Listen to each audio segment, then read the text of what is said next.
Delighted to be at David Amara's yard, and David's going to talk us through some of his stable stars, starting with probably the most famous of them all there next to him, Lord Glitters.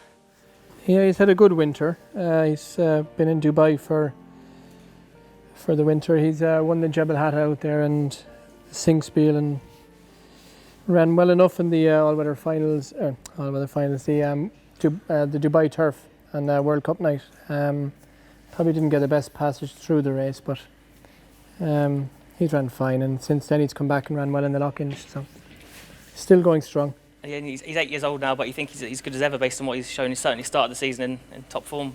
Yeah, I mean, look, I'm not sure whether he's improving or whatnot. I seriously doubt it, but you know, he'll go back to the Queen Anne, and Palace Pier looks unbeatable, but there might be a bit of prize money to be won with him.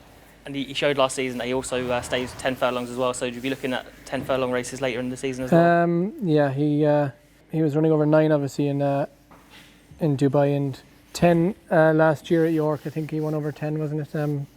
So yeah, there's after Ascot there might be the York races, the York Stakes and the Strengths and stuff like that, so we'll see. And another sort of veteran who keeps doing you proud is Summerghand.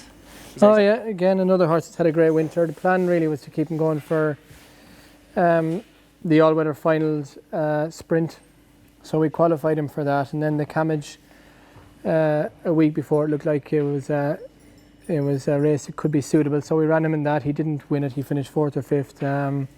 Went 6 days later to the all-weather finals. He won that under a great ride from Adam Kirby, and then we popped him in the Abernunt because we thought he's fitting well, and he ran a blinder in that, obviously beat Oxted. And then on to the Duke of York, ran a good race, finished 4th. I don't necessarily think York is his track, but he ran fine. So he may well go to Ascot next and have a go at the Jubilee. He had that great season last year in handicap, so is it sort of group races all the way from now, is it? Well, he's probably handicapped himself out of handicaps.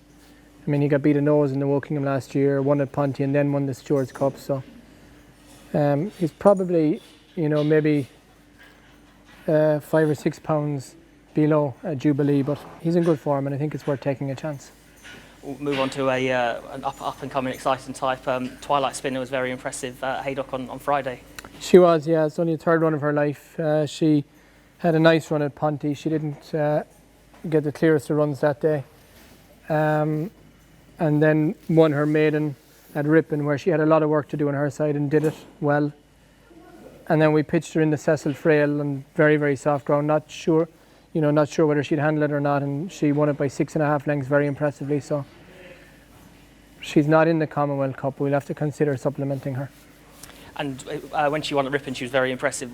Were you sort of expecting a performance like that from what she's shown at home, or does that come as a surprise? No, we sort of were expecting her to go close to Ripon. As it turned out, she won despite how the race sort of panned out.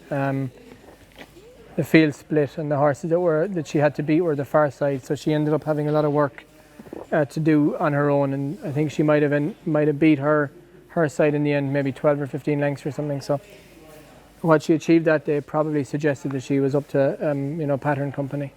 And she was brilliant on soft ground at Haydock, but you think she's as good on fast ground, would you say? We're not sure.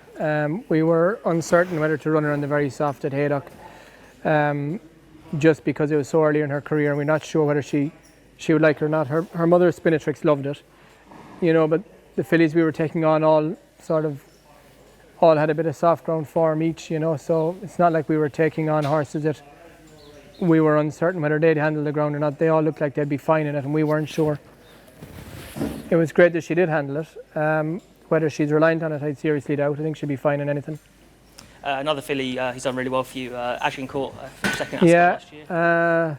It was hard to swallow at Goodwood when she got beat a nose. She looked like she was home and hosed. She'll go next for the Ascot race, Duke of Cambridge. She was second in last year behind Nazif. That'll be her next race, and hopefully she can be competitive in that. And was that always the plan then, to go straight from Goodwood to Ascot? It was, yeah. Another horse that ran well at Goodwood, McCarwey. Yeah, ran again at York recently in a Group 3 in the Bronte and was 3rd, a grand filly. Goodwood, the 1.5 miles was her bare minimum. She ran over 1.60 the other day at York and ran a really good race. There's another race back at York for her next month, and all eyes will be sort of on the Ebor. And you mentioned the Sky Bet Eagle. Would Eagles by Day be another one you'd be Absolutely, yeah. small little hold up with him this year.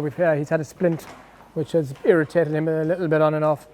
That's why he's not been out yet. But yeah, we'd love to get him to the Ebor, yeah.